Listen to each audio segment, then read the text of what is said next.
Welcome everyone to the NoDQ.com live recap of WWE NXT Vengeance Day 2025.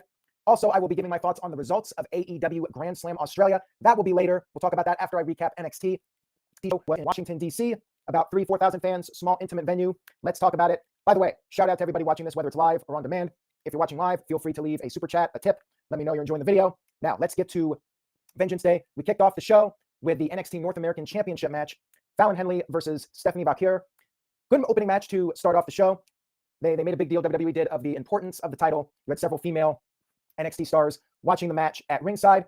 You had some outside interference in this match. Jacy Jayne and Jasmine Nix were on the outside, and they were getting involved, helping Henley get the advantage.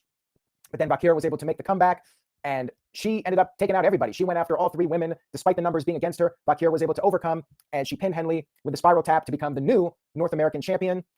I predicted this one correctly. Vaquer, she's on a roll right now. They're building her up as one of the main stars of NXT.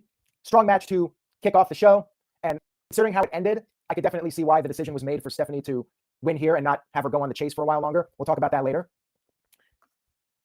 We had our second match of the evening, which was Nathan Frazer and Fraxium, as some people like to call them, going up against Josh Briggs and Yoshiki, can't even pronounce his name, Inamura. Never seen him wrestle before. This was for the NXT Tag Team titles. Fraxium always have good matches on these shows, whether it's NXT or TNA Wrestling. They always provide the entertainment, and this one was no exception. And you had the smaller, faster wrestlers versus the bigger wrestlers dynamic in this one. Josh Briggs, he's a big dude, and he was using his power. And you had Inamura doing the chops and doing the hard-hitting offense. But Fraxium, they move like lightning. They're very quick. Always fun when they're in the ring. And it was your standard match in the beginning, but then things broke down, and everyone came in with some big moves. You had some double teaming, lots of double teaming from both sides. And then Axiom was able to gain the upper hand. Axiom hit the top rope Spanish fly to Inamura, and then Briggs ended up giving Frazier a top rope chokeslam onto Axiom. And then Inamura tried to finish off the champs, could not do so. He missed the top rope splash, and then Briggs was taken out, and Inamura got pinned. Champions retain. I mean, this one, it was a fun match. It was predictable, but I expected this considering that the Hardys have teased a match with Fraxium, and I think we'll see that match possibly at Stand and Deliver. Definitely was not expecting a tag team title change here, but it was a fun tag team match. Like I said, Fraxium always delivers. Next up, we had Trick Williams versus Eddie Thorpe in a strap match. Now, these guys started fighting before they even got strapped together, and eventually Williams got them both strapped up, but then he went up on top and got pulled off the top by Thorpe, and Thorpe was using all sorts of tactics with the strap. He tied up Williams' legs together. He wrapped Williams up against the ring post. He was whipping him in the back, whipping him in the chest. And then Williams was eventually able to make a comeback, and he used the strap for a submission, and he gave him some whippings. And then Thorpe used the strap for a low blow. And of course, in the strap match, anything goes. And then Thorpe got the win with the knee strike, which a lot of people thought was an upset. You had the announcers making a big deal out of it. I'm a little surprised too. I went with Williams on this one. I felt like they were going to wait until maybe after Stand and Deliver to have Trick Williams move to the main roster, but I'm wondering if this is it for him. And he goes on. I've said this on other streams. I really do think that he should team up with Carmelo Hayes again. I think that they were best off together as a team, and WWE's tag division could really use a shot in the arm.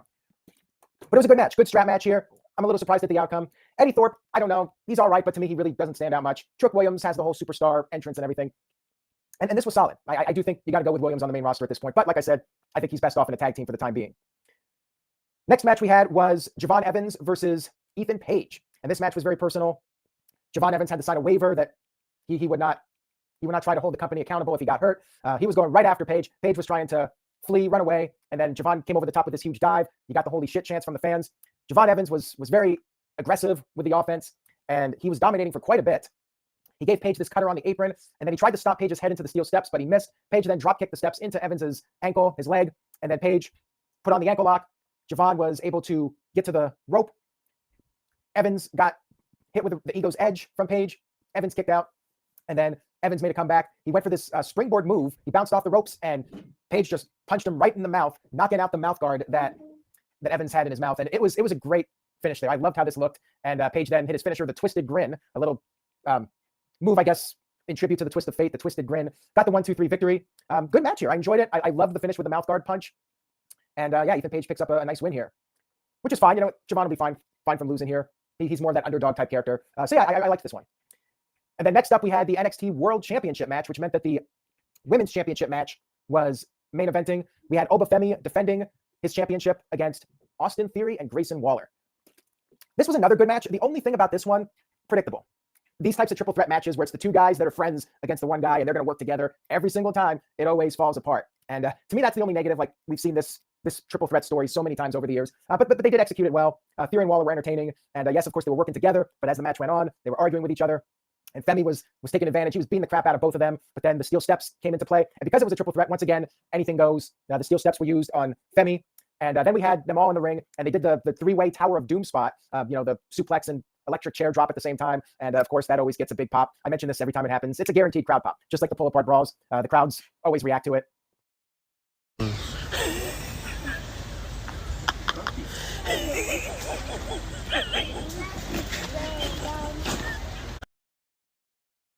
And later on, the table was brought out, and Oba Femi was placed on the table. Waller came off the top of the flying elbow, but then Austin Theory took Femi into the ring and tried to pin him. This pissed off Waller. Waller got knocked off the apron, and then Oba Femi went back after Waller, put Waller through the announce table, and then Theory tried to pin Femi in the ring, but then Waller pulled out the referee, and then Waller accidentally hit Theory with a stunner. Femi then pinned Waller with the fall from grace. And I forgot to mention this earlier.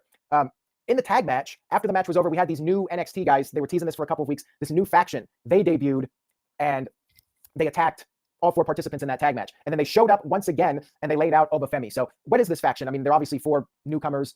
I don't recall the names off the top of my head, but they were mentioned on a NoDQ.com post. Part of me felt like, kind of felt like the Shield, but then at the same time, I felt like this is kind of like Retribution.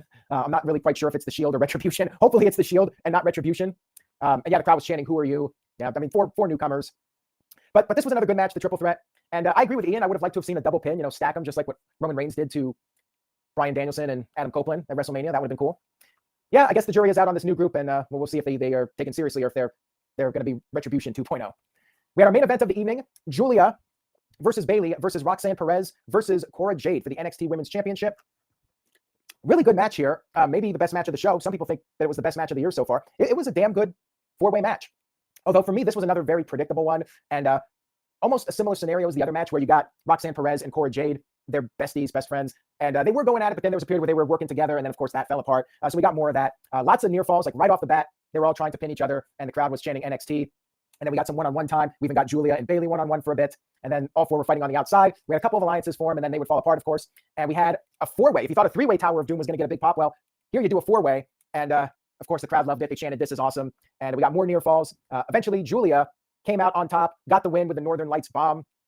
And then after the match was over, as Julia was celebrating with her championship, which I'm not surprised that she retained. I mean, once again, in these types of matches where the odds are against the champion usually retains. And also, considering that Roxanne Perez is basically on Raw now, I mean, I think it was very obvious she was taking the fall here, and that she did. So a little predictable, but still really good match. And then afterwards, Stephanie Vakir came out there with the North American Championship, and I really liked how they ended the show here. So you had both women holding up their titles, and that would have been a cool moment. You opened with Stephanie winning the title and then Julia retaining, and then they're both holding up the titles at the end. That alone would have been a cool visual. But then they brought out Jordynne Grace. Jordynne Grace came out there and had the three-way stare down. So who's she gonna go for? Is she gonna go for the North American title or go for the women's title of Julia? I thought this was a great ending to the show. I thought that was very well done. And all in all, I mean, this was 6 matches, which is more than the classic black and gold 5 matches, but 6 matches, 2.5 hours. It clocked in right about 2.5 hours.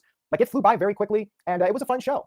As I always say, I don't think it was at the level of the peak black and gold pay-per-views, but it was still a pretty darn good show. So I am giving it 7 out of 10 points for NXT. Very good show, easy watch, fun show. The women really got to shine on this one. I would have liked some more surprises. Even Jordynne Grace showing up. I mean, we knew she was going to be in NXT. Only real surprise on the show was Trick Williams losing. Beyond that, I think everything was by the numbers. Largely predictable, but still very good wrestling, and things are heating up, especially with the women's division in NXT. And by the way, they did show a video with the new signing, Ricky Starks, but we don't know if he's Ricky Starks or not. They showed him cutting a promo. He did not actually appear on the show in front of the audience. They just aired his little video that he shot during the day. And he will be on NXT this Tuesday to officially sign his contract. So what will his name be? Will it be Ricky Starks? Or are they just teasing everybody right now? And then on Tuesday, they're going to milk it. And then he'll say, "My name is Ricky Starks." I guess we'll see. But yeah, very good show. And before we get to Grand Slam, Sunday night, 8 p.m. Eastern, 5 p.m. Pacific, I'm coming back with another edition of No DQ&A video for February. So make sure you guys tune in. You can send your questions now, nodqmisc@gmail.com. Send me your questions, nodqmisc@gmail.com. 8 o'clock Eastern, 5 p.m. Pacific. Check that out. No DQ&A video returns for the special February edition. Now, I will go ahead and give my thoughts on AEW's Grand Slam event. It took place at like 5:30 Eastern time in the United States. Actually, maybe even earlier than that. I'm not sure. I think it was 5:30.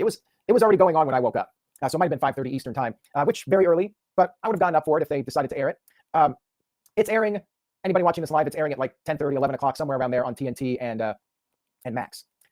I'll watch the full thing on Sunday. I'm just going to give my quick thoughts on the results. So here we go. Talking about the results of the show. If you haven't watched it, turn it off now. If you don't know the results, turn off the stream. Watch the stream another time to get my thoughts on the matches. So the first match we had was Will Ospreay and Kenny Omega against Konosuke Takeshita and Kyle Fletcher.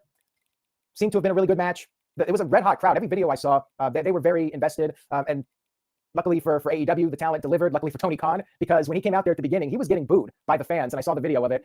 Some fans were pissed because of the whole stadium debacle. You had fans that paid high ticket prices, and this is like the third highest international gate in AEW history, maybe even the second highest gate. I think third after the 2 All-Ins. They had a big gate for the show, but that's because they charged really high ticket prices, and fans bought the tickets expecting a stadium show, and instead, they get this glorified Collision that was moved into an indoor arena.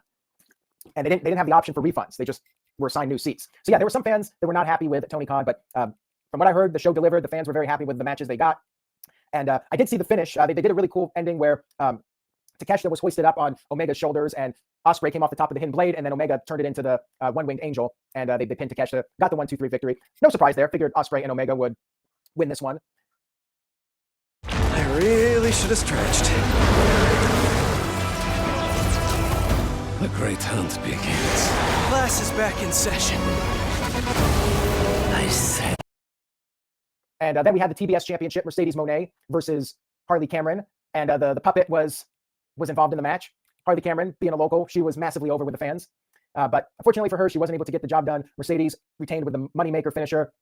I know people were like, they should have pulled the trigger on Harley. I knew it wasn't going to happen. That's not a Tony Khan thing. He has his vision of what he wants, and I don't think he likes to just change plans because somebody catches fire. Like if that was the case, we would have seen some audibles called. I just don't think that's how Tony Khan does things. He's not the kind of guy that's like, you know what? I sense something here. Let's change it up. He just doesn't come off like that guy to me, and Mercedes might have thrown a fit. Who knows? Who knows what goes on behind the scenes? Maybe not. Maybe Mercedes wanted to put her over, and Tony Khan was like, nah, we're going to stick to my plan. Who knows? But yeah, I wasn't expecting a title change. The question is, will Harley continue to be pushed, or was this just a one-off, and she's going to be the new toy that Tony plays for a while, and then when he gets bored, she's back on Rampage, not doing anything. We'll see. Then we had the Brisbane Brawl. Jon Moxley and Claudio against Jay White and Adam Copeland. Now, the crowd was singing Cope's song. I saw the video with this. It was quite the scene. Like the music wasn't playing. You just had 10,000 fans singing his song. They were loving him. And this match had trash cans, tables, the whole 9 yards, barbed wire chair, and of course, outside interference from Wheeler Yuta and Marina Shafir. And Moxley actually got the win over Copeland with a chokehold. And keep in mind, Copeland is now facing Moxley at the pay-per-view at Revolution. This was the one result that surprised me. I thought Claudio was going to take the loss here. He was going to be the guy beaten. I was not expecting Copeland to lose to Moxley as the number 1 contender for the title. That is very interesting. Is Copeland actually going to beat Moxley at Revolution? I'm perplexed by this one. I figured this was going to be an easy win for the good guys, but it was not. And Copeland took the loss here. He did receive a standing ovation afterwards. So yeah, they definitely got me wondering, where is this going at Revolution? Is Copeland going to win the title only for Christian to immediately cash it in on him? I guess we'll see what happens. We had a couple of announcements too. So they added, speaking of Revolution, they added 2 more matches to Revolution. And for some reason, I don't have them in my notes here. And I think it's, I think it's Omega versus Takeshita in a singles match. And I forgot what the other one was. Oh, it was, I think it's a steel cage match. Correct me if I'm wrong, if anybody out there live knows. I believe it's Will Ospreay versus Kyle Fletcher in a steel cage match for Revolution. And then Kenny Omega versus Takeshita for the, whatever title he has at this point. International title? I don't even know what the hell. Okada has the Continental title, right? Yes, he does. Yeah, because that's the next match here. So it's the international title, Omega versus Takeshita for that pay-per-view, Revolution. We had our Continental Championship match, Kazuchika Okada versus Buddy Matthews. Matthews was very over in Australia. And I did hear that Rhea Ripley was there, although I think there's a fake photo going around of a Rhea Ripley cosplayer, but apparently she was there in Australia to support Buddy Matthews for this. It was reportedly a very competitive match, and the crowd was chanting wanker at Okada. Okada ultimately got the win. No surprise here. Picked up the win with the Rainmaker. He did hit a low blow, so wasn't a complete clean win for him. And Matthews displayed the Australian flag after the match, got a big ovation from the fans. And then we had our main event of the evening, which was Toni Storm versus Mariah May. Toni Storm, as you could imagine, got this huge ovation from the fans. She came out there with her attire inspired by the Australian flag. And this one was not a surprise. Toni Storm is your brand new AEW Women's Champion. I believe she broke the record. It's like 4 times now. Somebody correct me if I'm wrong. But yeah, apparently it was a great match with these two, worthy of being in the main event spot. Toni picked up the win with the Storm Zero.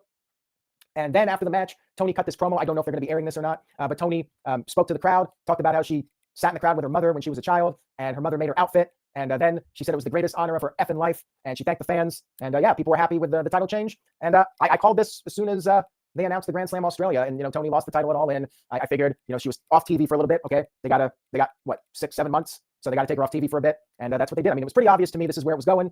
I have no problem with it. Let Toni Storm win in Australia. I mean, it's a good moment, and hopefully AEW created some goodwill here with these fans after the whole stadium debacle. They are returning to Australia in 2026. Maybe they're going to run Sydney or something, but yeah, hopefully for AEW's sake, the fans were satisfied despite what happened, and they'll come back for the return visit, because as we've seen, the return visits in other areas tend to have a big decline. We'll see what happens. But all in all, from what I heard, very good show, and I will check it out on Sunday, and perhaps I'll talk about it on No DQ&A video. Let me give that one more plug. No DQ&A video, Sunday night, 8 p.m. Eastern, 5 p.m. Pacific. Tune in for that. Send in your questions, nodqmisc@gmail.com. And that's it. Have a great night, everyone. Thank you for watching. Say yes to nodq.com, and I will see you all next time. Big savings are at Best Buy for President's Day.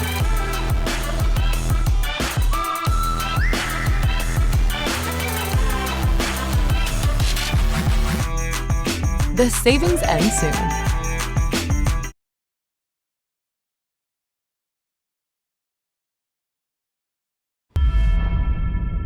I didn't really have much growing up, but I did have a mom, and she gave me a strong foundation.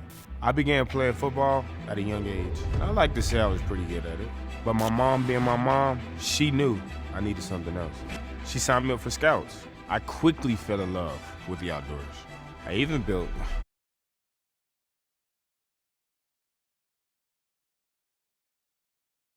Hello all, James here, and if you're wondering why I'm bright red, or at least partially red, it's because I've already recorded this video once and the microphone decided not to work. So anyway, here we go again.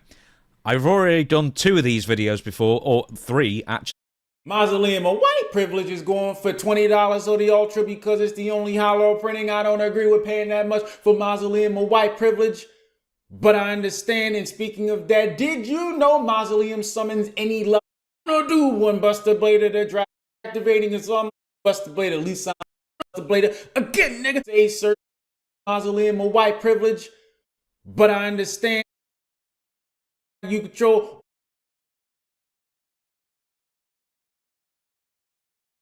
Next from Daniel Donald Willigs. Subject is how long have you known? Next from Daniel Donald Willigs. Subject is how long have you known? I'm not trying to get political or hear political talk, but Hulk Hogan really just seems like a garbage person. There's so many stories of wrestlers, even big names like Punk, of Hogan just treating them like Punk. When he was WWE champion, went to shake Hogan's hand backstage, and Hogan just blanked him. And it seems like we finally come to the point that the wrestling world is finally saying Hulk Hogan is trash. My question for Conan is, when did you personally first become aware that Hulk Hogan was a complete moron? Disco now talking about snowflakes and Trump. I was always the Hogan in WCW was nothing like this that I'm hearing descriptions of. Plus, too, I heard that's funny that Punk said that about Hogan. There's tons of stories of Punk blowing people off. That's a funny. He's definitely different now. Like, Punk's completely changed. Donald, Punk is a completely different, rehabilitated guy. So I would say, Donald, that I have followed Punk's career. I actually hadn't heard that. I'm not saying you're wrong, but if you want to send an article or something to the show, I've never heard. I know Punk doesn't like Hogan, but I never heard a story of Hogan blowing him off. And I've always heard from you guys that Hogan was just kind of cool backstage. I mean, he might have been moving and shaking for his own career, but as far as let me tell you, he was a very smart politician, right? He knew how to work a room, but I never thought he was a moron until he didn't apologize for that. But I always thought he was a bit of a mark because 100%, I would go into the whole imagine this: the show's over, you go to the hotel lobby, and Hogan and Macho Man were in their gear with the weightlifting belts, right? And bro, Hogan was driving around a yellow Hulkamania, like $200,000 car, painted up like Hulkamania, hanging out with Jimmy Hart, who had a jacket that said Hogan on it. Right, but I would like when the show was over, I wanted to get out of it. Like I wanted my. You want to get out of your clothes, take a shower. I was a t-shirt and jeans guy, back. Mostly someone go to the club, but then you dress up. It was like, t-shirt and jeans. I'm not just going for 24/7. It's like, so. But Hogan, here's the thing. Whatever Hogan did behind closed doors politicking, bro, when he was interacting socially with the boys, I never saw anything like a contest. He was cool with that. He was cool, right? So yeah, he was smart enough to know that. Don't get the boys. Right. If you want to make some fantasy picks on your favorite sports, check out Underdog Fantasy. It's all the rage, where you can choose higher or lower between 2 to 8 players, and you can win up to 325 times your entry. Use code UnderdogFantasy.com. But as a black man, and I don't speak for the entire race, but most would agree that we just wanted Hogan to show some contrition, a little effort in rebuilding his image. He apologized for getting caught, not what he said. I'll leave you with this quote: "When someone shows you who they are, you believe them." Love the show. Keep doing what y'all do. That's Jerry from Chicago, but I don't think Jerry has a question here. So unfortunately, Jerry, thank you for your comments here, but you have to be suspended for a week. Yeah, the question is, didn't he say doesn't Hogan need to show contrition? Is that the question, kind of? It says I don't speak for as a black man. I don't speak for the entire race, but most would agree. We just wanted Hogan to show some contrition, a little effort in rebuilding his image. Okay, let's pretend it is a question. What would you say to that? I mean, if people feel it, that's fine. Yeah, the whole Hogan thing is like my thing is that it's been brought to light. When he got booed in the Netflix premiere, right? Right. So, and my thing was, okay, he did his thing. It's like how. What did you discuss with the Holy Father in that final meeting? See the most astonishing performances of the year in hands down the best picture of the year. You should be careful. I should pretend this conversation. At what point does what you have contributed to something? Okay, because let's be honest, most wrestlers, you're lying yourself now. But Hulk Hogan made wrestling super mainstream popular. Okay, he was okay. So a lot of people owe the money that the fact that wrestling is as popular as it is. Hulk Hogan started that, right? But okay, so he did the thing. Okay, so what's the punishment? Like for forever punishment? No, I think we, that's my take. we both agree on that for celebrities and wrestlers, right? Right. And plus the problem is people are very forgiving if you accept your errors, but when you try to cover it up, they're not as forgiving. They're like, come on, man, just come out. Because I remember one time that the Torch had done an interview with me, and they asked me about Terry Taylor, and they asked me if I thought he was racist, and I said no, but I wouldn't put it past him. He's from he's from Florida, right? Like from where Hogan is, or no? Yeah, I think so. Yeah, like Tampa area. Scanner Priestley here. I have Scanner Priestley on the right side, please. I'm Gabby, by the way. All right. I'm just helping out Crystal. All right. Oh, Gabby, we said hi. Yeah. So anyways. Hello. Yes. You got that for friends over here? Yeah, we're doing a podcast. Okay, very nice. Sorry, I didn't mean to. It's all good. No, it's funny. It's good content. Tell them this was good content. It's good content for our listeners. Yeah, right. Yeah. So Harry's from Greenville, South Carolina, by the way. Right. So, bro, it's not beyond the realms of possibility that a 60-year-old man that grew up in South Carolina. No, he didn't grow up. It's in Vero Beach, Florida. Okay, Vero Beach. That's the type of area. Right. Yeah, that's where he grew up. He may have been born there, but he grew up in Florida. So that part of Florida, Pensacola, Gainesville, Tampa, like all those guys back then, bro, they were just look at the business. It was good old boys. You know what I'm saying? Right. So, and he was very mad. And bro, he was, because I'm going to tell you a story. So one time, and for those that haven't heard the story, because I know Disco and Joe have, one time he told me, hey, why don't we do this match and get all the black guys? It was like, do you remember Monty Brown? Yeah, of course. And Alex Skipper and whoever was black there, right? And he says, and let's put them against the Mexicans. Whoever was there that was Latino or Mexican. He goes, man, that would be a great fight. I go, no, because the only people that want to see that are white guys. Nobody else wants to see that, But anyways. That is funny. Yo, what's up? I just want to thank you guys for watching this clip. Don't forget to hit the like button, leave a comment, and subscribe, and join our YouTube. Are you a fan of Dynamite, Carlos? I like watching it sometimes. I think it's very different from WWE. In what way? Just that it's kind of chaotic. Yeah. But I don't know. I just don't like the lack of professionalism sometimes. It just feels like. Well, let me tell you one thing. Right off the bat, okay? They've gotten so they get like $3 million a week in rights fees now. Okay, maybe a little above that on the average. Just to say, I actually like the show. The show's actually pretty good. Okay, so I want to say, bro, it doesn't look like they're spending on anything. It doesn't really look like it looks like a cheaper looking set than WWE, and even a lot of stuff just looks kind of, it's like, when MJF comes out, they drop the curtain with his name on it, and they show a close up. The curtain doesn't really look. It's kind of like a cheap curtain. I don't know. The show just looks cheaper. They're not spending the money that WWE spends on the show. Is that what they? Look at the screen real quick, because I was looking at this earlier. It's funny. I had a press pass when they were in Vegas, but they gave it to me so late. I couldn't. It was 2 days before I knew I had. I'm not getting a flight now. But I haven't been able to access a press pass for AEW since. I don't know if they're on to me. Because I always say I'm representing Control Network. I don't say K100. So I was looking to see how the ticket. There's a limb line, and there's some kind of claw sticking out the water. Whoa, that was freaky. What is it? Well, all you people wanted to know. Tickets weren't stuff, I'm like, or maybe I'll be a mooch and try to get Jericho to hook me up. But as you can see, the second level and stuff isn't really moving for this Philadelphia pay-per-view dynasty. They sold 3,200 out of 4,500, let's say. But you can see where they're selling up close, they're selling on the hard cam side, but everywhere else, it's not looking very strong. All right, so this is Dynamite starts off with Max Caster in the ring. He said he introduced himself as the best wrestler live, and he got good heat here, by the way. Okay? And he showed off his copyright in the name in his hand and offered anybody a chance to challenge him. He said he ran off Bowens and Billy Gunn from the company and questioned who would make the attempt to survive as the best wrestler live, and Adam Page was a kid. I guess he's been chasing him since last week. He's been chasing him a whole week, through the streets and everything. So he finally catches up to him, throws him back in the ring. They ring the bell, and basically just hang him. But this is actually a very entertaining spot for Max Caster. Yeah. And he did very well in this. Okay, so after the match, he played to the crowd, so he's kind of baby facing again. So all right. They recap Ricochet's victory with Swerve and did a video recap. And okay, they're doing recap videos now, right? But they're just not as good as the WWE's are. It's decently done, but not well done. But they're trying. So I like Ricochet's character, by the way. So the Death Riders now wrestling the Undisputed Kingdom, and the Undisputed Kingdom. So it was Cole, O'Reilly, and Strong. O'Reilly and Strong come out first, and then Cole has his music and comes out next. They're two different musics, and they're supposed to be one group. So this is a lot of thigh slapping and typical AEW stuff, and the Death Riders beat them in 17 minutes to retain the trios. Oh, by the way, I didn't realize this. This is a trios title match. Are you excited about the trios titles? Anybody? I forgot who the champions were. Well, the Death Riders were the champions. Yeah, the only time I ever think I was into that was when WCW had the 6-man belt in the late 80s, early 90s. And I don't know, it seemed cool, it was different. But to me, it just hasn't worked since anyway. Well, let me read this after the match. You tell me what's wrong with this. This one sentence to tell you if you need to know. After the match, the Death Riders continued their attack on the Undisputed Kingdom, but they were eventually run off by Danny Garcia in 2.0. Would the Death Riders run away from those guys? They should really run away from anybody. Good grief. So Moxley and Shafir walked through a hallway, and then Jay White and Copeland managed to shove them into a room, and they used bolt cutters to steal the briefcase that was changed to the wrist of Marina Shafir. They stole the briefcase.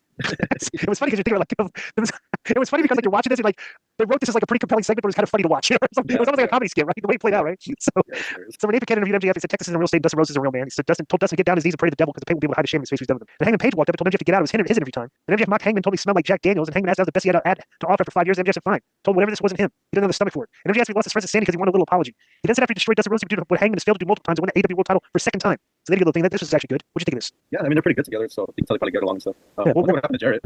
Well, he just they did all that build up for him to just get beaten, get knocked out after the match by MJF. That was it. It was kind of weird. Honestly, I think they changed directions here and they realized they got to do something. They said, let's put Page and MJF together, which is a good idea because I'm definitely more compelled with their content than MJF wrestling all these 50-year-old guys. Which is even when they just colossal waste. He kept interrupting them. That was already But here's a match it didn't need to have. So they had a match: Hook and Shibata and Joe against the Solo. Let me give you these names: Aaron Solo, Rosario Grillo, and John Cruz. Okay. Anybody know who those guys are? I know Solo. Yeah, the first name. And the guy Cruz sounds familiar, but the guy that his face on the when Samoa Joe does that thing where he moves, when someone jumps off the top. Oh, he splat it. Yeah, and he made a funny what happened? I mean, that's his fame. Right. So after the match, one of the less compelling promos of his career, Joe said they are the brothers that bring violence with them wherever they go. He then addressed Christian and the Patriarch and said it could have been simple. He named their trio the Ops, They said that since he was too much of a to show up tonight, they wanted Christian and the patriarchy in the ring next week. Are you excited about that? I did see this actually. I saw like a What did you think? little rundown thing on YouTube. You know, it just made me slightly frustrated that Joe is not in a better situation. You know, I always love Samoa Joe, and this is, you know, I mean. So next they go to Jericho backstage, and Brian Keith is with him. They asked Jericho about Brian Keith coming short against Bandito. So Brian Keith would get a learning experience because he was challenging Bandito to a showdown. He demanded they meet him in the ring right now. And Keith told Renee not to embarrass him in front of Chris Jericho as he walked away. So Willow Nightingale was interviewed backstage, and for some reason, Marina Shafir jumped her. The Moxie popped in the frame, told Adam Cole and Jay White they were dead man walking because they got that suitcase. In the arena, Jericho made his entrance, and Bandito comes out. Bandito actually looks pretty cool. Yeah. So they both went back to back in the ring and did an old school duel, like they walked 10 paces. When they turned to face each other, Brian Keith appeared from under the ring and grabbed Bandito by the ankle, and Jericho Keith jumped Bandito. But the Outrunners come out to make the save. Then Big Bill ran down and grabbed Bandito for a chokeslam, but the powerhouse Hobbs comes out. Now this is misinformation by Jake Barnett, the guy that wrote the review. Actually, wait, is this Jake Barnett's review or is this Jason Powell's? I think Jason does So it. this is Jake Barnett. Jake Barnett has misinformation on this, okay? Because I want to read you a line that he says here. He said Powerhouse Hobbs ran down to the ring and traded punches with Big Bill before delivering a big spinebuster. Big Bill was throwing punches, but for some reason Hobbs in his big run-in decided to throw a legal forearm, so he doesn't get disqualified, I guess, in a run-in. And it didn't look good. So this was not a good spot for Hobbs. But then he gave him the spinebuster, and they literally just he takes a spinebuster, and Big Bill was laid out. Like he was dead. Mick Foley when he crashed in the cage. I thought that, bro, these guys are doing things out there. You guys don't realize that they're doing this just to pop themselves and do funny stuff. Yeah. Big Bill was doing that intentionally just to be funny because it looked funny. Right. But he's just completely, he's just like, I don't know. White and Copeland are backstage. White told him not to worry about his briefcase. Just get his Death Riders on a plane to Australia so they can paint the ring with the blood of the one true king. And Copeland said he's carried one of these briefcases before in his career. Told Mox if he wanted it back, he'd meet him in the ring at the end of the show. Okay, so let me give you this is the take for Jake Barnett, the guy that did the review of the show. Jay White very much feels like a guy who's trying to figure out how to act as a babyface on the fly, and hanging out with a guy who's consistently referencing Cool did 20 years ago isn't helping him much. Would you agree with that analogy? I just think with Jay White, there was a lot of hype around him for a long time, and it was like Jay White finally coming back to the States or coming to the States. Here he is on TNA, and now he's AEW debut, and I mean, he might be good in the ring and all, but I never really understood all the hype behind it. And I agree with what he said there too. Put him with Copeland, I don't know if that's the move. Yeah. If you want to make some fantasy picks on your favorite sports, check out Underdog Fantasy. It's all the rage, where you can choose higher or lower between 2 to 8 players, and you can win up to 325 times your entry. Use the code K100 at the Underdog Fantasy website on the app or a personalized link, and you can receive up to $1,000 in bonus cash as well as a free pick. Underdog Fantasy offers a unique approach to fantasy sports. It's a simple pick-em style format. You can select players you believe will outperform expectations without the complexities of traditional daily fantasy sports. The user-friendly interface and growing community make it easy and fun to play. Plus, it's available in over 30 U.S. states. We will share our picks for you every week on K100 Sports. You can follow along and play against us. The user code K100 at UnderdogFantasy.com on the app or at the link included in the show notes and receive up to $1,000 in bonus cash plus a free pick. UnderdogFantasy.com. It's an underdog thing. So they do MJF. So Dustin's still very good on the mic. He cut a good promo before the match, get the crowd fired up. MJF against Dustin Rhodes. Nobody thought Dustin was going to beat him. But basically, they pulled Dustin in for MJF pulled Dustin for pile driver, and he covered him for near fall. Then MJF saw frustration, got a chair from ringside and wrapped the chair on Dustin's arm, but the referee pulled the chair away. Then Dustin hit the ropes, and MJF fell into the position for Shattered Dreams. He delivered the kick while the referee disposed of the chair. Then he gave a final reckoning suplex for close near fall, and MJF played possum and delivered a final reckoning of his own, and then transitioned into Assault of the Earth. Then he parted claws face along with him. Dustin passed out, so he beat them by passing him by TKO. So after the match, MJF kept inflicting more damage on him, but the Hangman Page ran down. MJF tried to back off, but then he double leg dived him. And the official tried to break it up, with both getting free to continue the attack on the floor. They stormed to the crowd. They finally separate them, and they went back to the ring and trash talked the crowd. Hangman emerged from the backstage area and continued to brawl with them until the officials finally got both men under control. This was literally like a 5-minute pull apart. It just went on a little bit too long for my opinion. What do you think, Carlos?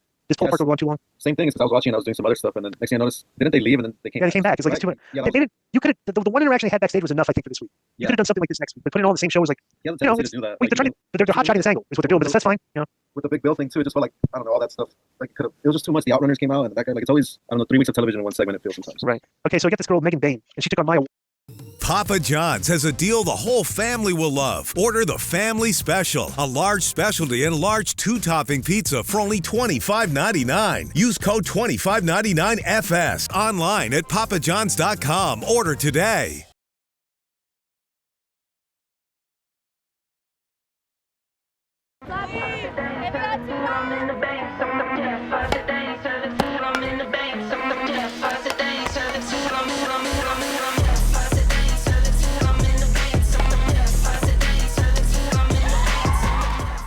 World.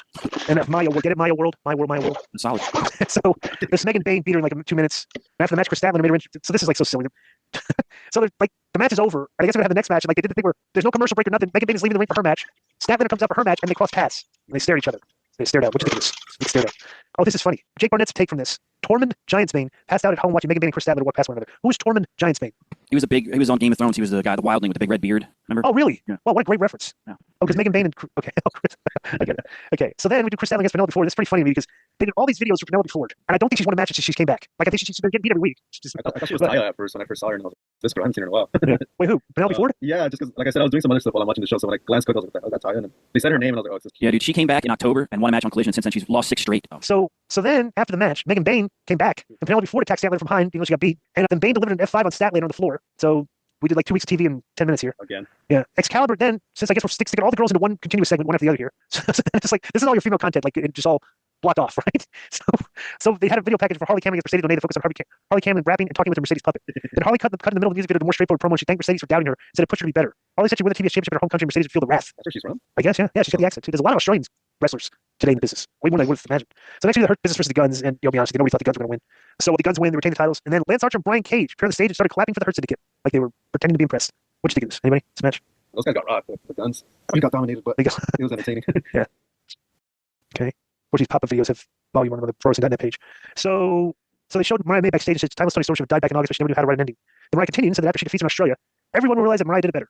She claimed Tony Storm isn't real. She's just the invention of a sad, tired, and pathetic woman. Mariah said she must really love Storm because this is going to be a mercy killing. All right. So Switchblade and Cope come out for their main event angle. Cope and that's probably want to see what's in the briefcase. And then he treated his own larger briefcase from the ring and threatened to use Spike to smash the briefcase if Moxley didn't come out and give him an answer to his challenge. Moxley emerged and told Copley he doesn't know jack about him. He said he's left chunks of his soul in the ring for the AEW title, and right now he's going to do something he didn't want to. He said he would break Adam Copeland's neck at Revolution, so if he wanted a shot, he could have it.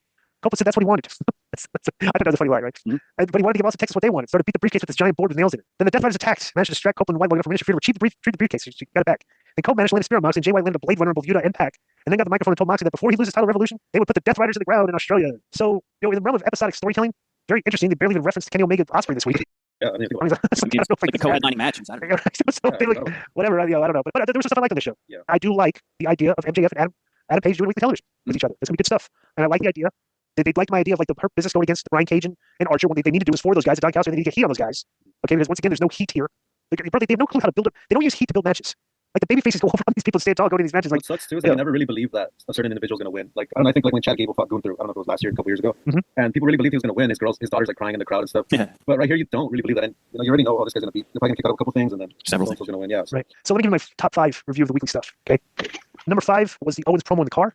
Yeah. Number 4 was, this is just a minor thing I like just because they're using an idea like, I like Lance and Cage coming out at the end of the Hurt business match because now they go, oh, she never win my season. That's not number 5. I wrote this down. Max Caster's promo at the beginning of the show is number 4. He's doing excellent in his new character. He's got good heat. He's getting booed out of the building, even though he's just getting jobbed out, but I like what he's doing. It's good heelish stuff. Number 3, I like the Punk Logan exchange. Number 2, I love Drew's promo explaining why he's on SmackDown now and the Raw was a toxic work environment. And my favorite thing of the week was MJF and Adam Page.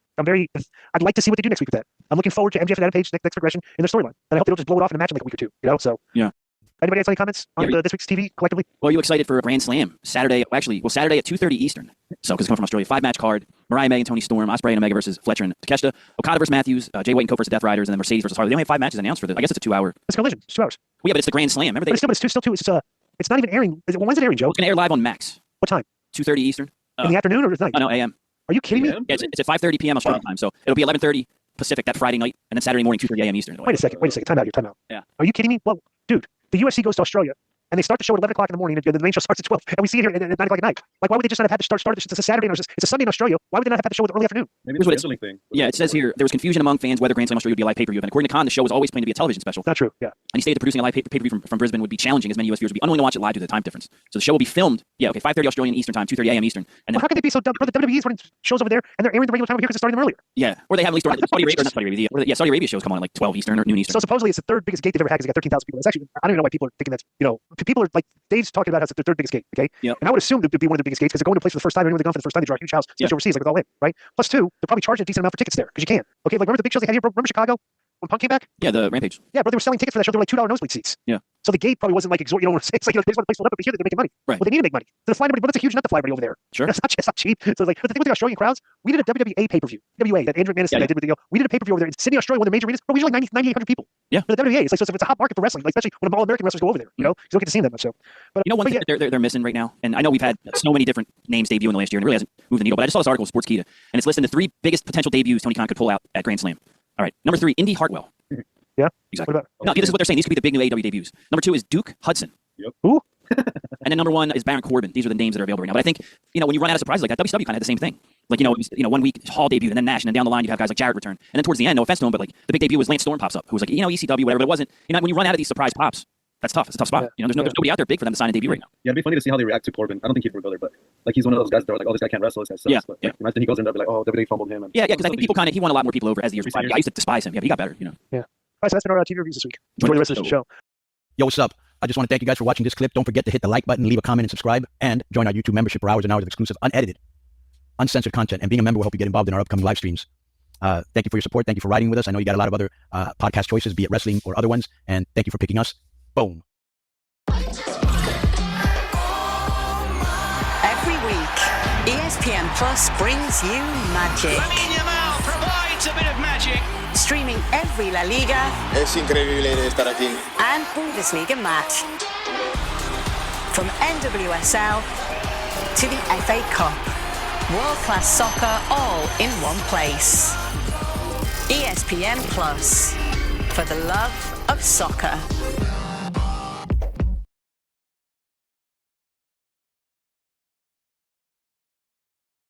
You're up. It's time. All right, let's do this. That is true. That is also true. How do we know the good from the bad guy? If they're shooting at you, they're bad.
Whether it's bonfires and marshmallows or a checking and savings account, some things are just... I've often talked about how much of a pay-per-view buyer I am. Take that any way you want it. But I'll tell you how I take it. NordVPN.com/Fightful. Fastest VPN on the planet. Global server network. All that good stuff. That's great. But a big, big reason why I got NordVPN.com/ tonight. We do have a new AEW Women's Champion, so congratulations to Timeless Toni Storm, the first 4-time AEW Women's Champion. So she breaks the record that she held with Hikaru Shida as the only 3-time Women's Champion. So now Toni is the most decorated champion on the women's side in AEW. We will break down the entire card tonight. Get your super chats in, get your humper chats in. We got Alexander Fitzgerald saying 1:05 in the morning. We are the real AEW sickos. We also had another one from Alexander that says, is it weird that I felt like I should have paid for this show? This felt like a pay-per-view quality show from top to bottom. Great matches all show long. I would tend to agree. This definitely did feel like a sorry, Chi-Town Spurs. I'll get to your super chat in a second. Really, this did feel like a show that should giving it away for free at 11 o'clock on a Saturday night felt a little wrong, but I don't hate it either. No, I actually love the pay-per-view. I liked having the event on a Saturday night. And yeah, it felt like something big. The crowd was fantastic. It really added to the whole show. And I think just even starting off with that tag team match, you felt like, oh my God, this is something big. And I was really excited. That first match, and then going right into Mercedes and Harley, I was like, they're keeping it. Like, we are on the train. Let's go. And I was not mad at it. But yeah, I feel like we got that for free. That's a little crazy. Yeah, look, and shout out to the Brisbane crowd, Cresta. Like, it is a bucket list item for me. I have to get to an overseas show at some point in my life just to experience that kind of energy and that kind of atmosphere. I don't have many bucket list items left, but that is definitely one of them. No, absolutely. I have a, hold on one sec. Sorry, there was a bullhorn of some sort or an emergency vehicle. No, honestly, this Australia crowd tonight, amazing. I wanted to be there. I forgot that it was 12 o'clock at one point. I was upset. And also, don't have to hear you say you should have charged for the show, because I agree. I should have paid for this. We appreciate you guys paying for your super chats. Just Ricardo saying, why are you guys stealing all the hot? It's in my pocket. It's in our pockets. Share them, Pepper. Love it. Love that. We had Chi-Town Spurs saying the main event finish tells me we are getting a finale at Revolution, and what better backdrop than Hollywood. Well played, everyone. Well played. We will get to the finish of the main event tonight, which did see Toni Storm defeat Mariah May for the AEW Women's World Championship. But let's start at the top of the show here. Again, get your super chats in, get those super chats in. We'll read every single one of them before we get off the air tonight. Boy, did we kick off the show in a major way, Iridian. It was Kenny Omega, it was Will Ospreay, Kenosuke Takeshita, and Kyle Fletcher. And this was a tag team bout that had the highest of expectations. And I thought it absolutely delivered. This was one of those where I just kind of sat back and just soaked in everything. Didn't write down any notes. I wish I would have done that because my brain is mush. But like the back and forth action. One thing I was really surprised about, outside of like a little bit of Don Callis interference, we didn't get a whole lot of shenanigans in this one. It was just straight 2-on-2, your best against my best, let's go. And that finish, where Ospreay out of nowhere does like the Montez Ford move where he dives over the turn, like I think he jumped over Omega, jumped over the turnbuckle, dove to the outside to take out Kyle Fletcher, and then he runs right back up to the top turnbuckle to deliver a hidden blade, one-winged angel combo onto Takeshita. Like, what the actual hell? That was batshit insane. It was crazy. There were so many great moments in this match, and like I said, I think this was a fantastic one to start with because these 4 guys alone are so incredibly talented. Like, these guys are the future of AEW, right? And especially with someone in the ring like Kenny Omega that can really drive that match forward. Like, I was so ready. When I saw that Takeshita had a fresh little manicure, I was like, Takeshita, you might win the match tonight. You might win the match tonight. But I was like, you know what? Maybe it wasn't as fresh because that didn't happen tonight. But man, the fact that, like you said, Don Callis did not get involved, and even with the addition of Mark Davis, who was also ringside, did not get involved. I was like, interesting. Why have him out there if he's not even gonna put a little hand in or something? Like, what's the situation here? My only thing with this match was that we didn't hear Battle Cry, and I love that theme song for Kenny Omega. So that was my only negative. But this match was so great. I give it a 20 out of 10. So dang, yes, dang, you're going full Meltzer on this one. Just full Meltzer, dropping the 20 out of 10. Like I would agree. I thought it was a spectacular matchup, and I love the story that they were telling inside the match too, Cresta. With the story that they're telling with Kenny coming back from the diverticulitis. Is he still the best bout machine out there? Can he still go at the level that he is? Is he the same guy? And whether he is or not, the story of him trying to find out if he can still do what he did before he missed an entire year of action, I think it's playing out well. And I thought it played out well in this match as well. I mean, if we're going with that sort of open and shut case, because he could still go.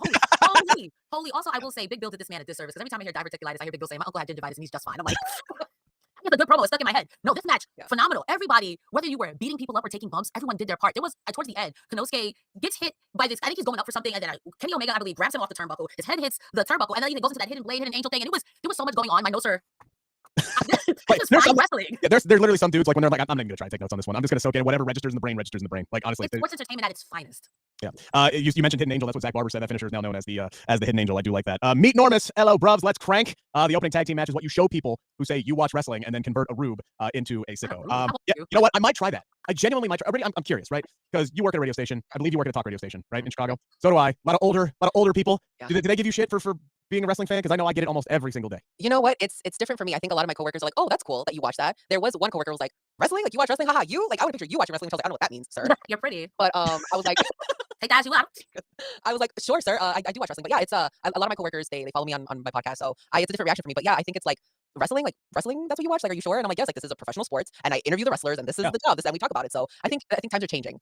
Maybe not at your station, Mike, but yeah, no, see, I get a lot of the I get real sport, comments, like especially from the people who like NASCAR, and they're like, it's a real sport. I'm like, yeah. And then I get people at the radio station, even the younger ones, who dog me for watching it, yet they are on pins and needles watching The Bachelor. Like, look, just let people enjoy things, right? And I never give them shit for liking The Bachelor either. Just let people enjoy what they enjoy. Yes, and I enjoyed the hell out of this opening tag team match. Make sure to keep getting your super chats in, get your humper chats in. We will read every single one of them throughout the entire show. Iridian, if you get a humper chat, just let me know, or just chime in. Tell Send them in, guys. I am in charge of the Humper Chats, so I will be reading. If you send the Humper Chats, Rick will be reading the Super Chats. So send them I'm on. the Willa Yuta. I'm just here. Just make sure to hump in Iridium's general direction, and we'll be They will be red. They will be red. we will be good to go. We had Mercedes Moné defending her TBS championship against Harley Cameron tonight. Man. So I saw the spoiler for this match earlier on, and it made me sad. It made me sad, but at the same time, while I'm watching this, these ladies had me on the edge of my seat. Like I was still, even though I knew she wasn't going to win, I was still rooting for Harley to get the win. And I loved this performance for her tonight. I think this was just another good night at the office for Mercedes, who is on a heater right now. She is one of the best performers. Whether you love her or hate her, you can't deny she's one of the best in-ring performers right now on the planet. She's on a heater. This was another good night for her. I had no doubts that she was going to put on a good performance. For me, the star of the matchup was Harley Cameron. This was her biggest match of her career in front of her hometown. That's a lot of nerves. That's a lot of pressure. Again, going up against somebody the caliber of a Mercedes Moné, that's even more pressure to be able to keep up. And I thought she absolutely delivered. Not only did she hit one sandwich that says, "This guy appreciates wild-caught Alaskan fish." And a second that says, "This guy would like another sandwich." 2 for $6.99. Arby's, we have the meats.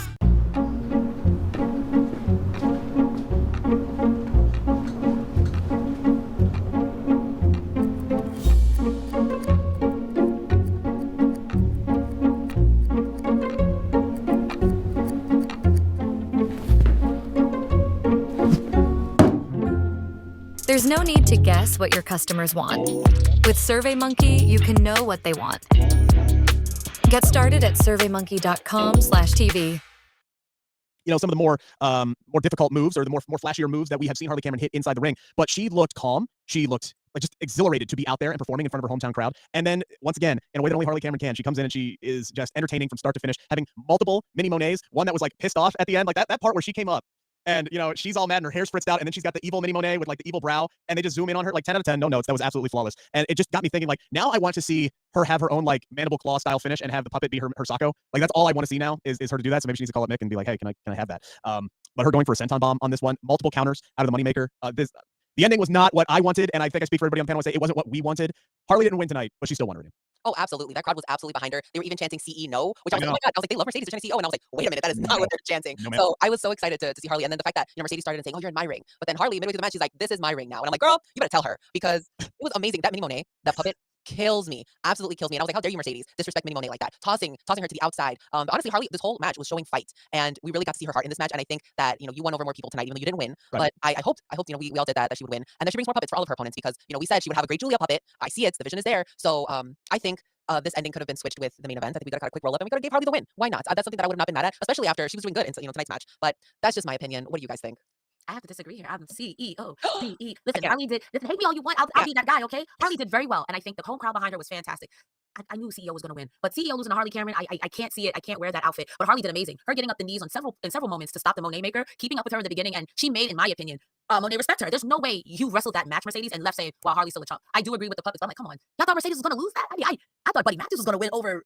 Harley did amazing, and I think that Harley is only up from her. This is the beginning of a Chelsea Green-esque. Yo, she's the best. But over the CEO, I can't see it. Yeah, Beat up Chris Statlander. I'm sorry. Yeah, Harley is. And this is no disrespect. Harley is Chelsea Green on steroids, right? They are the two of the most entertaining women in the entire professional wrestling industry. But where like they're both hilarious and they're both creative. It's like Harley takes it to that next level because she's an incredible singer. She's got the puppetry act. The comedic timing is spectacular. Just like it is with Chelsea's. Yeah, the ventriloquism. Like there's like nothing that she can't do other than drive well. That's the one thing that she told me she can't do well. She's like, I suck at driving. I'm not great at it. But so I like to be the passenger. And now she's got an electric car that basically drives itself. So that's good for her and the other drivers on the road. But other than being behind the wheel, there's nothing that this girl can't do. And she still only has like 60, maybe 65 matches in her entire pro wrestling career. And what she did tonight was great. Heading into the night, yeah, I was all on board with Harley winning this one. But as I'm watching the match go, I'm sitting here and I'm like, you know what? There's still I guarantee a large portion of this crowd who doesn't know what her finisher is because we haven't seen it on television. What are her signature moves? Like what are her signature moments in matches? Like there are some things in her development that as a character and an in-ring performer she needs to establish, I think. And maybe in retrospect, this wasn't the worst decision to have Mercedes win this one and then have Harley come down at the end and a few months later and win it again or win it then. But yeah, there's part of me that's going, man, I would have loved the Jeff Hardy like Intercontinental title win over Triple H kind of style thing going on here. Like there's something I really would have liked. And then she could have dropped it back at Revolution or something like that. We got a chance to give her a career-defining win and have her be the one that knocked off Mercedes. It didn't go that way. Literally, I can make the argument for either. I really could. Yeah, no, it's interesting that you mentioned, a lot of people don't know Harley's finisher, but when it comes to Mercedes' finisher, I'm not for it. I miss the bank statement, and I know I can't be the only one. Like I love. No, you're in the majority on that one. Yeah, I'm with you on that one. I like the Monet Maker, but the Monet Maker, I see, I'm like, oh, here we go again. Is it gonna hit right? Like I think there's just a lot of things that kind of go wrong with it, and that's just a me opinion. But I'm like, oh, here we go. Like that's just a finisher. But I would be more excited if she busted out the bank statement. I'm like, oh my god, here we go, because you're building towards something. Like, are they gonna tap? Are they not gonna tap? This just seemed like, and I was kind of disappointed for the ending. So it's kind of lackluster to the CEO of it all.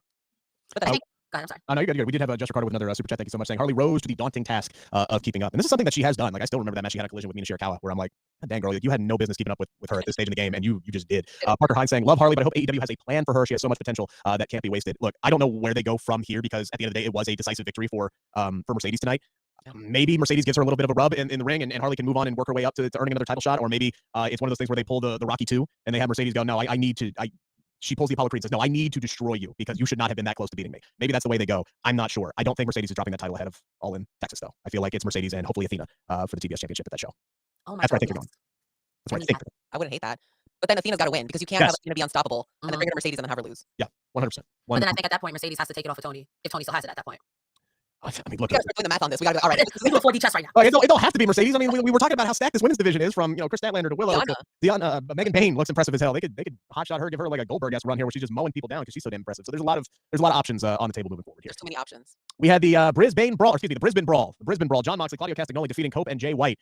This one was the surprising finish. I genuinely thought they were going to give the win to Cope and Jay White here ahead of Revolution. I think Mox is going over at Revolution, but maybe not. Maybe not. I don't know. Thought maybe Jay White might get a win overseas because, like, I mean, he's not an Aussie, but like all the Aussies were losing like all night long, like literally all night long. I was like, maybe give him a little something here, but I digress. We had kendo sticks, tables, chairs, Crest's favorite barbed wire, all the toys you could expect to be involved in this match came out tonight. Even Wheeler Yuta coming out of nowhere to whip Jay White with a leather belt, which that man no-sold like a madman. Like, I genuinely cannot imagine getting whipped with a leather belt and then just act like it was absolutely nothing.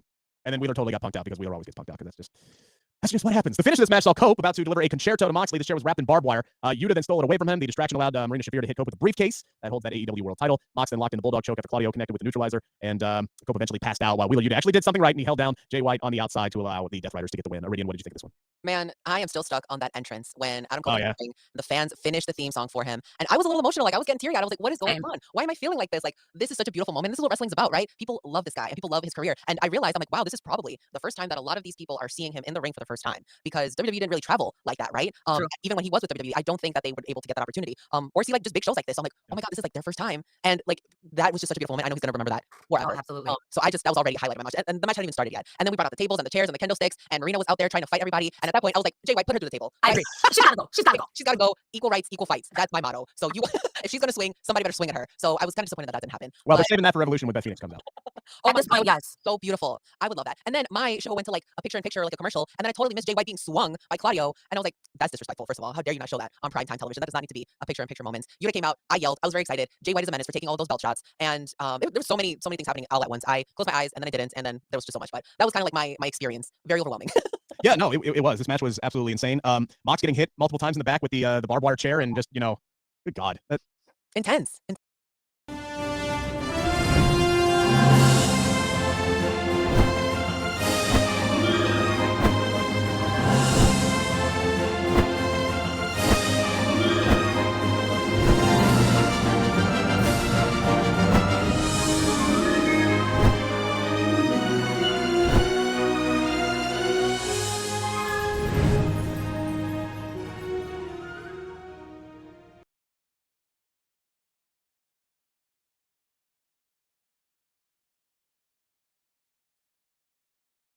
Your small business has unlimited potential. Spectrum Business is built to connect you with that potential. Get fast internet, advanced Wi-Fi, and a mobile line, all for only $49.99 per month. That's life unlimited. I knew you love that, Krista. That's why I set that up for you to lead right into your comments on this one. I mean, honestly, at this point, AEW is not going to be allowed in Australia, and I don't blame them. I don't blame Australia for banning them, okay? That was gross, and I know it was a day in the office for Moxley. This match was fantastic. I agree with Iridian. I was still stuck on them singing Copeland's music, and, like, I wonder how long Copeland has in professional wrestling. I wonder how long, or if he'll ever be able to do this again if AEW comes back to Australia, because even if it's not AEW, not a lot of big promotions run Australia. That's deep. That's deep. Yeah. Like, this is maybe like my second time hearing a promotion running Australia. The first being like a 205 Live WWE event, I think, back in the day. They did they did one of the shows. WWE did a premium live event in Australia. That was the one with Buddy Matthews versus Cedric Alexander, because that was my first introduction to both, and that blew my mind. Oh, Because they were just so good, it blew my mind. I remember that to this day. Was it Showdown Under, I think maybe is what it was called. I can't remember, but I digress. I don't know. 205 Live promptly closed their doors after. This match was really, really good. I will say my complaint, and I say this every week with the Death Riders, what are we doing here? I thought that, okay, if Cope wins today, Mox will win at Revolution. Right. That makes sense. Yeah. But to have Cope pass out, I guess to protect him, and then Moxley continue to choke him out, I get it. But at the same time, so you had this man lose twice? What are we doing? You really are saying that you have to cattle prod Moxley. And I'm at the point where bring back the NWO, cattle prod this man. Cattle prod him. I mean, does it at least give you an inkling of hope, or maybe change your mind about what the finish might be at Revolution, or does this just they stand apart? Like, the one doesn't have any bearing on the other, already. I think this would lead me to believe that Adam Copeland is going to win. I mean, that's what I'm hoping, right? But at the end of this match, when Mox was again like choking him out, I was like, Mox, the match is over, please. We don't need this. Like, and this is not nice. This is two old people fighting, and I'm calling the police. This is not nice. And Krista, I'm with you on the Death Riders. Like, when it was Blackpool Combat Club, it was cool. Now I don't know what you guys are doing. You got a terrible theme song. You got terrible outfits. You got terrible attitudes. So terrible dudes. Did you just call Moxley old though? He's like my age. Oh, old. You were talking about old school Jordan finish up, and I'm talking about Jeff Van Gundy. Two grandmas and grandpas looking at each other. Mox is only 2 years older than me. I ain't ready to be in that category yet. I still got hair in my head. Before we get too far in advance, we had a couple other super chats here. We got Athena and Mercedes will feed families. Yes, preach. And Jess Ricardo again saying, I think that Harley is a cosmic cheat code. In like, look, anybody who's that damn talented, yeah. They want it is unfair. Like, save something for the rest of us. You know, please. Yeah, love her to death. We had Kazuchika Okada outlast Buddy Matthews to retain the AEW Continental Championship tonight. Obviously, the Brisbane crowd was behind Matthews in this one, hoping maybe one Aussie would win something tonight. Didn't happen here, though. The self-proclaimed best of Australia did score a lot of near falls in this one. The closest was that Murphy's Law, where Okada was like just able, this is where leg lifts come in handy, just able to like bend the foot back and get it on the middle rope as the hand was coming down for the 3. In the end, though, Okada used the referee to kind of block out so he could hit Buddy with a low blow and then drop his second Rainmaker of the match already. And like, Buddy kicking out of the first Rainmaker was surprising in and of itself. And I think commentary said it's like the first time that's happened in AEW. So that's a nice little notch in Buddy's cap if he wasn't going to walk away with the championship belt. Yeah, and you know what? I think the reason he didn't win this was because it was for the championship. I think if it was just a regular match, they would have given the Buddy the win. But I honestly don't know what they're waiting for. Maybe an actual pay-per-view. But I honestly had just written down, I'm like, Buddy is murdering Okada in that ring. He's winning. And then the low blow happened, and I'm like, wow. I was like, never mind. Let me delete that. Break that from the record, sir. Okada just flipped you the bird and said, F your notes. And it was like, no. And literally, when they went the direction of the ref, I'm like, no, something sketchy is gonna happen. And they didn't hit the ref. And I'm like, wonderful. And they did it again. And I'm like, okay, great. Okada missed too. And I saw Okada's little leg go up, and I'm like, oh, this is it. This is it for me. Crazy. Krista, what did you think of this? I thought this was a great back and forth match. I've consistently thought that Buddy was one of the most underutilized talents, even in his run with the House of Black. I'm like, man, they could be doing a lot more with this guy. Now that, Malachi is out of the company, presumably on his way back to WWE, this was a chance for him to kind of step out of the shadows, so to speak. I thought he delivered tonight. I'm not surprised by the finish. I did pick Okada to win this matchup, but still, I am surprised he kicked out of the Rainmaker. This was a hell of a showing for him tonight. Being the person to kick out of the Rainmaker, I think is magical, but I will also say, I think it's time for Okada to drop that belt. I saw it when he was with the Elite, but now the Bucks are gone, and not for nothing, Jack Perry also went to go find something in the forest. I don't know where he's at. He went to go find himself. The forest? Oh, he went to go find his smile in the forest. That's where people go in my mind when you just disappear for a while. You go to the forest. Okay, you just went to the forest. So I think here you really could have had Matthews win here and Tony Storm win here, and I think it would force Okada to take things seriously, which he does, but in the confines of his character, take things seriously and give him a gimmick change. I'm kind of over. You're the only one still being the Elite, and there's no Elite round. I'm kind of over it. It's cool. Their wrestling is great. I think this match was a reason why you should. That in the hometown of Australia should have been the feeling, along with Tony Storm, and then all your cries would have been forgiven in AEW. But this again is the reason why you're not going to be allowed back in Australia, and I can't do anything to protect you. I mean, they're going back next year. At least that's what TK said earlier in the day. That they somewhere in 2026. This show didn't happen before he said that. That's true. That's very, very true. Alexander Fitzgerald saying Okada's entrance with the rain lights around him was aura. Very, very good. But I'm glad Buddy's getting a singles push. Long overdue. The finish tonight makes me feel like we're running this back, right? Yeah. We should at some point. I would hope so.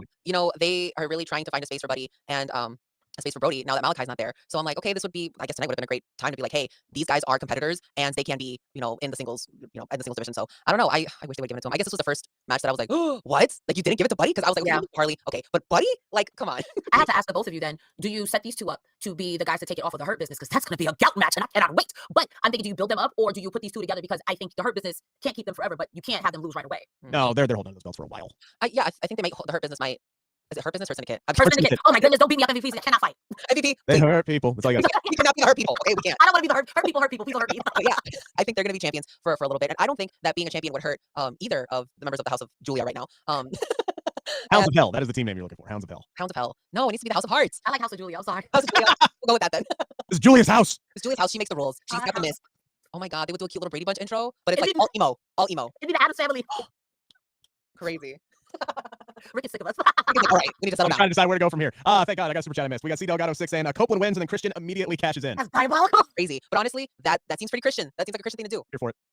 100% here for it. I'd like to see them run this back, Okada and Buddy Murphy at Revolution, which, by the way, looks like we're already getting a couple of banger additions to the Revolution card, because earlier on in the night, Kenny Omega challenged Kenosuke Takeshita for the International Championship, and Will Ospreay wants Kyle Fletcher inside of a steel cage. That's going to be bloody, but yes, please, yes. Let's go. It's going to be incredible. Speaking of let's go, here's Sean.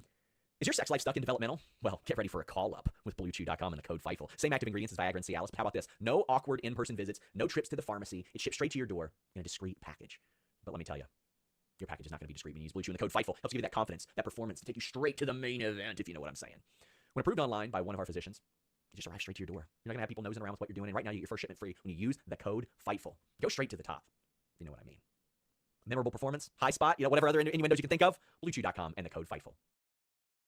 Get the quilted comfort of Quilted Northern. If you've been injured on the job, call Freeman, Damiano & Smith today. The consultation is always free, and we don't get paid unless you win. Call us today. Freeman, Damiano, and Smith, fighting for you. All right, still time to get some super chats in, still time to get some humper chats in. As we dive into our main event for the evening, it was Timeless Toni Storm challenging Mariah May for the AEW Women's Championship. And look, this one, first off, we got to throw a caveat out there. Iridian missed most of the match. All right, because there was some weird crap going down as far as, like, I don't think everybody's shows started at the same time. No, Not at all. Not at all. You know what? It's so crazy because I was going on Twitter and people, like, I saw, I was still on the Buddy and Okada match, and some people on Twitter were posting Tony's entrance. And I'm like, wait a minute, I'm not there yet. So I was watching Hulu upstairs because that's how I watch AEW. And I'm like, okay, we're getting to the main event. Let me go prep downstairs where I'm at right now, and I'll watch Hulu on my phone. And I go to turn on the stream. TNT, the show is nowhere to be found. So I couldn't find it for anything. So Hulu, you got beef with me, all right? That's another match at the next AEW. I'm sick show. at Revolution, Iridian Yes. versus Hulu.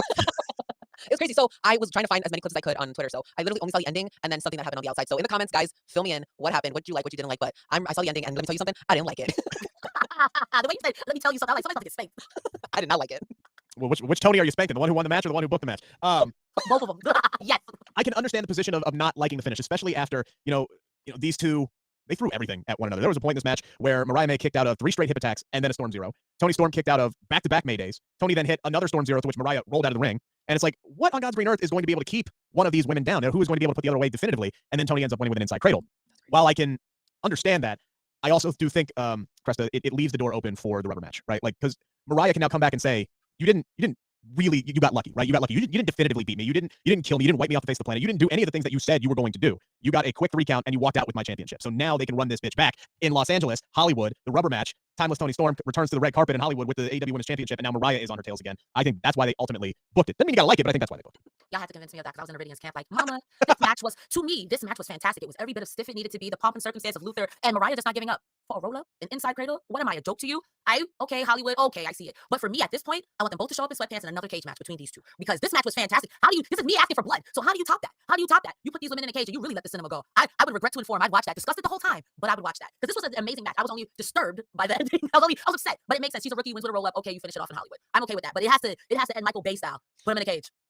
I think this is going to be a never-ending story of they're always going to be fighting each other, right? Like, there's wrestlers who always have that story. So I think they're going to be one of those pairs. I need a lumberjill match. I need a ladder match. Give me, a steel cage match. Give me a exploding barbed wire death match. Let's Okay, go. you can't do those. You've already established that. You said Michael Bay. Run it back. Let's see if they get the explosion at the end right this time. Everything I just said. You're right. Oh, wrestling fan. I flip-flop easy. What do you want from me? Oh God, wasn't there like an old-fashioned like Hollywood backlot brawl or something like that? It's technically a street fight, but I swear there was something along those lines. You could run that back, and there's some kind of Hollywood type stipulation, whatever S word I'm trying to say here. They can pull back for this one at Revolution. But I agree with you, Iridian. I think, especially when you look at both of these women, and they are, I don't even know how old Mariah is. She's in her 20s, isn't she? Mm-hmm. I was like 24 at most.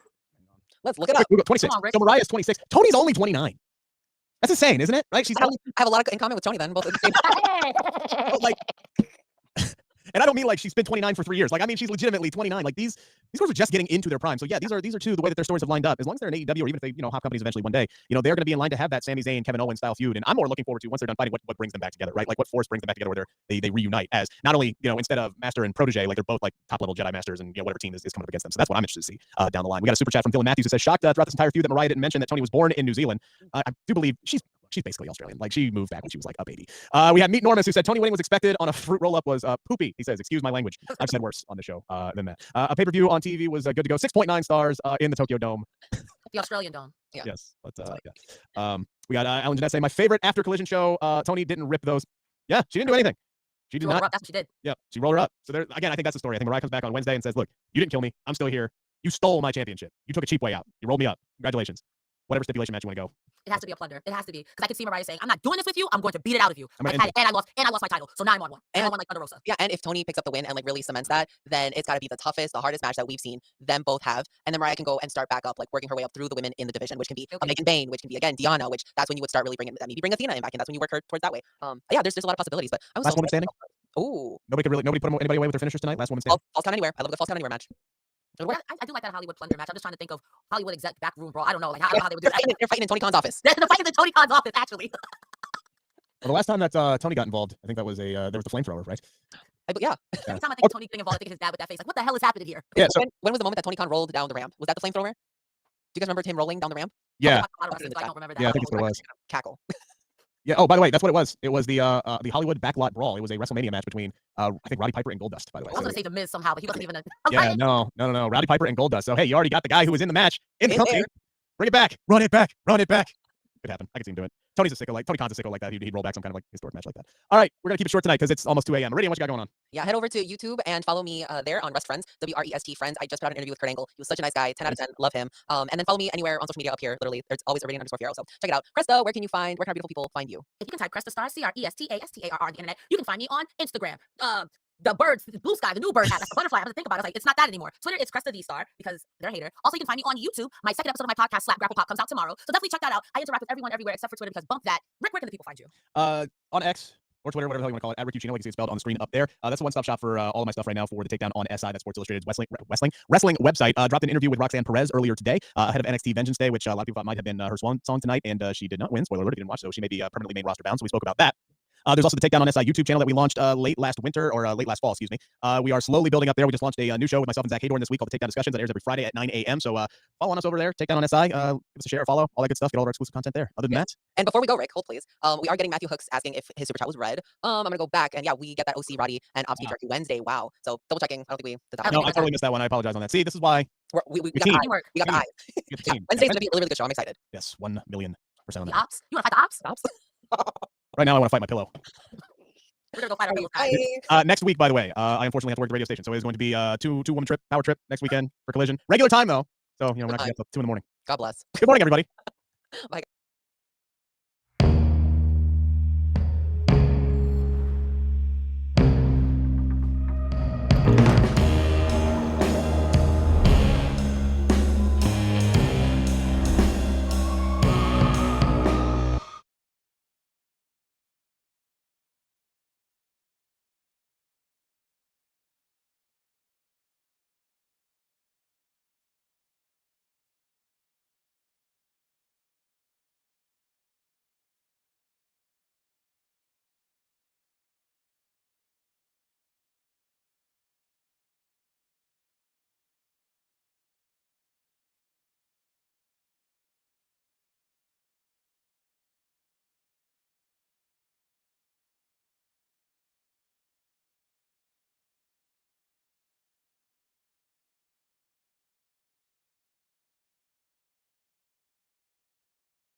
Hi, we're Visible.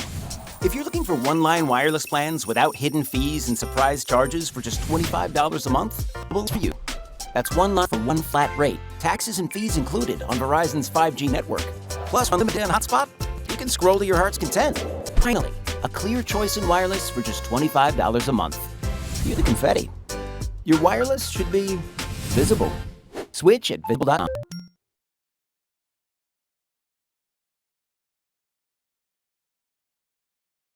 Enfamil NeuroPro has MFGM components to support your baby's brain development. Try today. Hello, I'm the Ferry, and you're watching Underground YGO with Spidey and Kisame. What's up, guys? It is me, Spidey. I'm Kisame of the Unlimited facilities. And today we will be doing a Yu-Gi-Oh! Trivia video. I know you guys really like that, so make sure you click that like button. I will now come up with 10 questions where we try to switch it up every time. We might do like a one with Jackson guessing who played the card, guessing what the card is. Well, I know you get it all the time. And this time, I think you'll get this one too, because this time I'm going to do 10 questions about season 2. The original? Yeah, Yu-Gi-Oh! And I know season 2 is one of your favorite seasons, so I try to get a little bit peculiar with like the questions I was going to like ask about. I'm fairly confident you'll do well in it, but it's also just really fun to go down memory lane and talk about. So if you like seeing these trivia videos, check out the previous ones. They're pretty fun. There's a lot of humor that's in these trivia. So all these questions are all the way up until after Joey and Yugi do.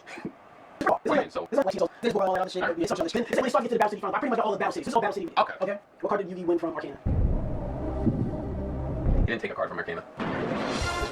I'll say this: he didn't take a card from Arcana, but it's implied that like later on, because he has a lot of cards. Well, he has like what's the one like the one with the coffin on it? Yeah, Dark Coffin. No, it's not Dark Coffin. Dark Renewal, I think. Like he has Dark Renewal, the magical one with the magical diamond. The curtain.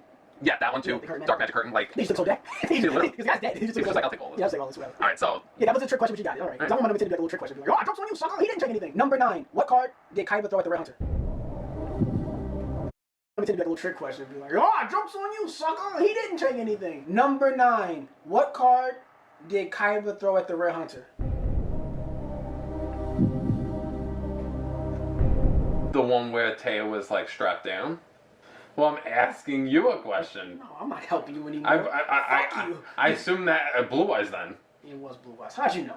Because that was the only one I remembered. Because he was like, take this, you Red Hunter. My Blue Eyes, my drop. Why would he throw that? I was like, out of every card, because last time he threw a Mega Megami at the gun. I'm like, so to me, I was like, oh, he only throws useless cards at them. But I just thought that was super odd. And they never showed it either. He just said it. Yeah. And he threw it. I was like, that was so weird. Alright, 2 out of 10. Number 8. Can you name all 6 opponents Yugi faced to get to the Battle City Finals? So he faced Seeker. Who's Seeker? The Red Hunter. Just call him Red Hunter. I know later on Seeker, yes. Strings. Mm-hmm. Arcana. Mm-hmm. Loomis and Umbra. Does that count as 2? Okay. So now there's just one left now, right? Joey. Yeah. Yeah. Well, also, actually, because Joey wasn't for the Battle City, so who was the last person he faced to get to Battle City? I'm pretty sure it was Loomis and Umbra. You already said them. Remember, you just said Loomis and Umbra. So it was Loomis Umbra, like he technically faced like Loomis and Umbra twice. There you go. Okay, you remember that because it was so funny when I rewatched. I'm like, he faced them twice, and then he still got the card, the locator card. That was the little trick. It was them twice because we said they count twice, right? I'm like, because they're 2 people, or because that's why I didn't want to say anything. I was like, say it. All right, next. What monster did Sword Hunter destroy in a random street duel? Who's Sword Hunter? Sword Hunter, the monster. Repeat that one to me. What is the monster that Sword Hunter destroyed in a random street duel? I don't even know what you're talking about. I'll pass. Fire! Oh my! And that was my favorite hand. I really. So there was a random street duel. A guy was driving. He'd be like, "What are you kids doing here? You know, we're playing Yu-Gi-Oh!" And then the kid, like these 2 kids in the background were dueling, and one of them had a Sword Hunter, and he said, "Sword Hunter attack!" And it was a twin-headed dinosaur. Okay. To destroy it.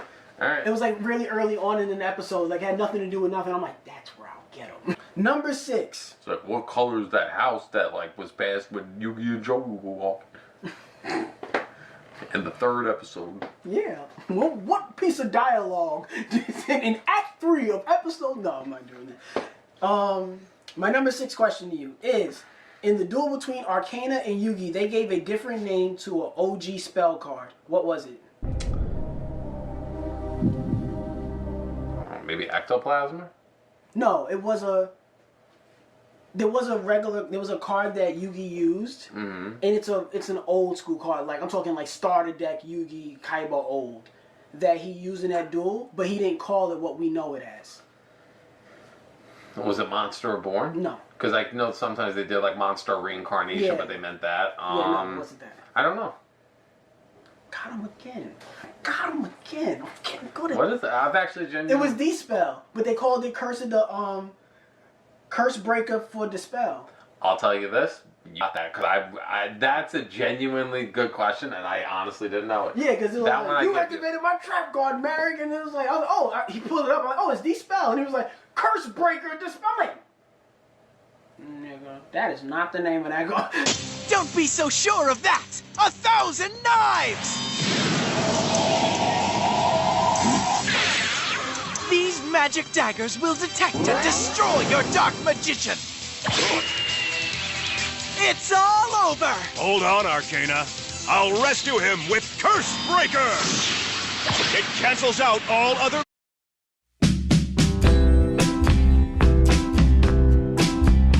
Dave. Arcana, I'll rescue him with Curse Breaker! It cancels out all other magic cards. What was the lie that Tristan told Serenity?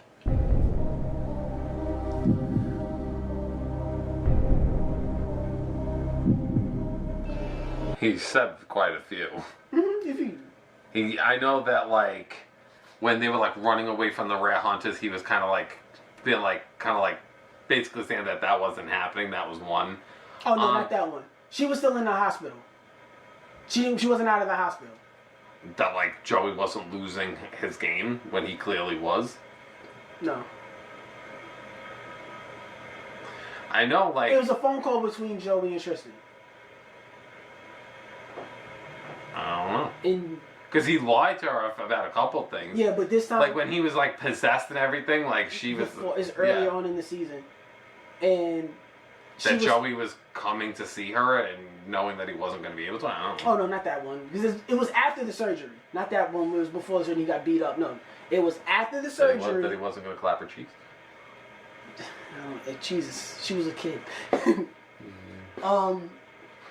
There was a phone call between them after the surgery, and Tristan was there. He's like, Tristan's there? And he was like, yeah, you know. And he just started saying some things. All right, so what is it? He was saying about, like, oh my God, you taught Joey how to play Yu-Gi-Oh! Yes. And he was like, hey, Joe, don't forget that secret 3-card combo I taught you. Secret 3-card, what? Oh, bye. All right, that one I give you. Like, I do remember it now, but, like, in the moment, I didn't think about it. All right, I give it to you. If I get one more wrong, I technically failed this. No. Let's go. This is the one that I had the least confidence in, too. But this is from me watching it. So You're picking pretty good things. I'm like... Because I'm really watching it. I'm actually sitting down and, like, well, sometimes I'm really watching it. There's, like, I think when, like, Joey faced Mako and Weevil, and I was like, do I want to go back and rewatch it? Nope. Keep it pushing. Nothing juicy in those duels. All right. How many questions are left? That was the halfway mark, so now you're up to number 4. Number 4, what was Mai's card that she had to put up for if she was to lose? I think it was either Harpy's Feather Duster or Harpy's Pet Dragon. It's Feather Duster. Okay. It was shown on the computer by the Rare Hunter when he was like, all these rare cards of all these people. And like, as he's like scrolling by, you see Mai's name and Harpy's Feather Duster was there. Because I'm like, she never said it. She never said it in the actual show. Because they never really showed her duel. She only dueled one person. And who was that? It's another question? No. So like, I'll give you a bonus question. Like, if you get this wrong, if you get 4 wrong, this will make up for it. I'm trying to think of like... Outside of the Battle City Final, she don't show to do one duel. I know that she dueled that John Claude. That's it. Who was Joey's first loss to in season 2? The Rare Hunter. Yeah. Number 2, what card did Yugi pull out on his date with Taya? I remembered, like, I don't know if you see the card, but I do remember he's, like, opening packs and everything. How many guesses do I have? I give you 3. Buster Blader? No. Okay. I thought it was Buster Blader for whatever reason. If you get it wrong, I'll tell you why you thought it was Buster Blader.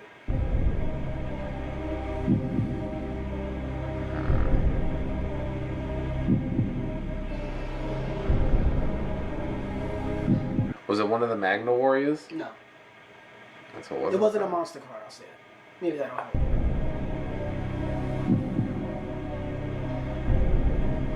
What was it? Light Force Sword. Let's go in and check it out. These cards are both very powerful. Light Force Sword.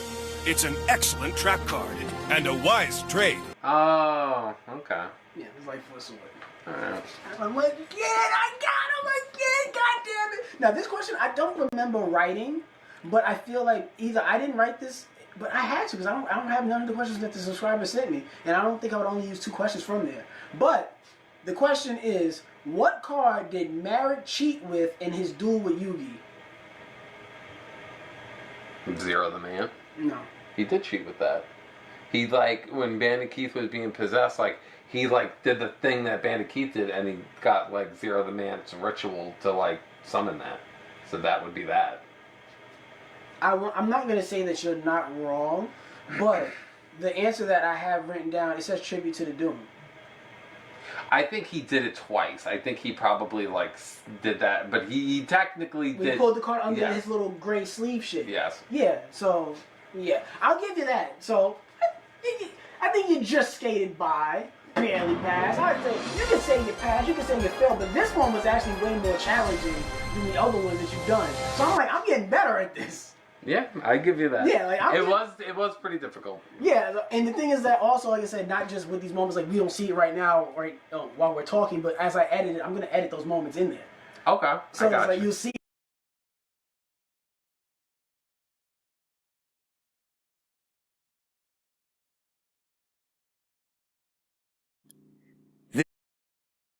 Real-time location sharing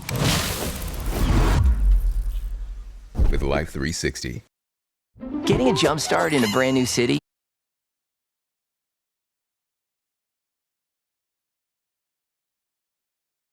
I am not.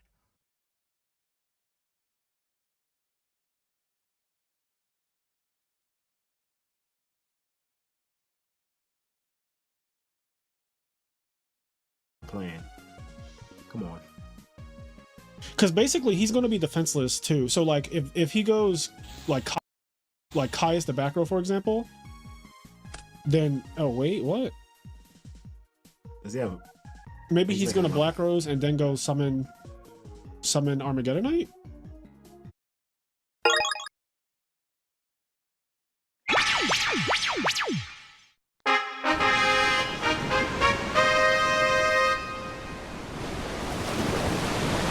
The sight of Pokemon battling against a beautiful sunset, it's truly moving. It started to hail in the Colosseum. The battle begins.